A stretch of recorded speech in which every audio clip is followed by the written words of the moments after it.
Okay, before we get into inequalities, let's just look at this very simple expression or equation. It is an equation because there's an equal sign. And this is simply saying 4 equals 4. Well, everyone knows that. But it's a good place to start when we're talking about inequality signs.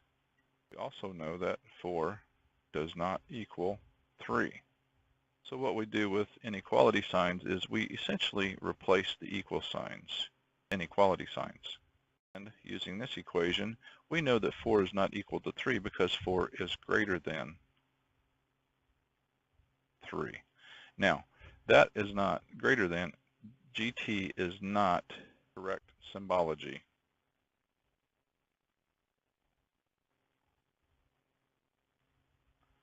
So to use correct symbology, we use this sign. And continuing with this, let's say there was some mathematical expression that resulted in 4, and we compared that to this other mathematical expression that resulted in 3. It could be something as simple as 9 minus 5 is greater than 6 minus 3. But what if we had a variable in there?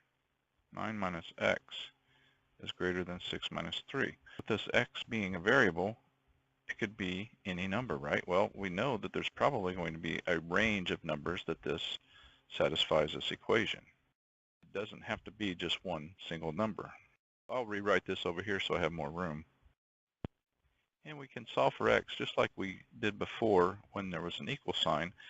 But there's a couple things we have to be aware of. But let's just go ahead and start solving. So the first thing we want to do, we want to isolate x by itself. We want to remove this 9 as the first step. And just like before, whatever we do on the left side, we have to do on the right side. And you see I put the negative sign, negative 9 here and here, so we should be good. This goes to 0, and we have negative x is greater than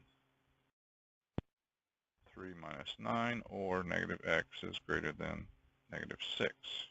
And just as before, we want to get rid of that negative sign now and simply end up with x by itself, a positive x. But very important note, this is very key. With an inequality sign, if you multiply by both sides by a negative number, just flip the sign around.